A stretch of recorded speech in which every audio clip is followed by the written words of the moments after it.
स्वतः देखील तो व्हिडिओ बघितला। त्याच्यामध्ये ती नेव्ही किंवा कोस्ट गार्ड ज्यांची कोणाची ती बोट आहे ती अतिशय वेगानं त्या ठिकाणी ते एक्सरसाइज करतात, तसा एट काढतात तसा तो एट काढत होती आणि बहुधा त्याचा कंट्रोल गेलेला आहे आणि त्याने थेट येऊन ही जी काही पॅसेंजर बोट होती जी एलिफंटाकडे जाते त्याला मारलेला आहे।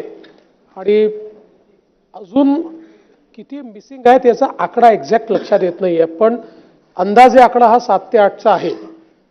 लवकरच त्या संदर्भात, कारण हे सगळे टुरिस्ट असतात त्यामुळे ते बाहेरचे असतात, त्यामुळे त्यांच्या संदर्भात ॲसर्टन करणं हे थोडं त्याला वेळ लागतो। पण फॉर्च्युनेटली तिथे मदत वेळेवर पोहोचल्यामुळे मेजर लोकांना वाचवता आलेलं आहे।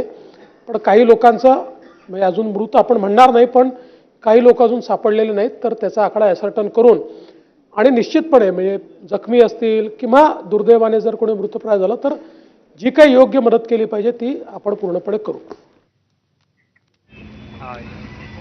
तर हिवाळी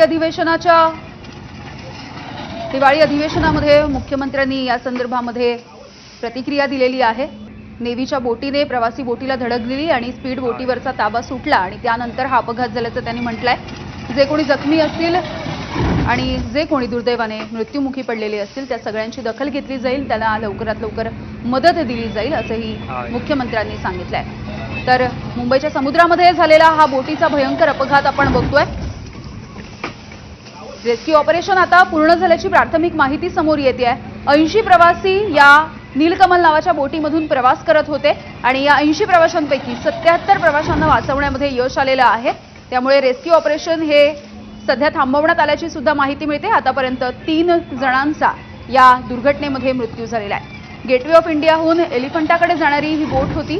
दुपारी साधारणपणे 3 ते 4 या सुमारास ही बोट जात असताना तिला स्पीड बोटीने जोरदार धक्का दिला आणि त्यामुळे ही बोट उलटली आहे।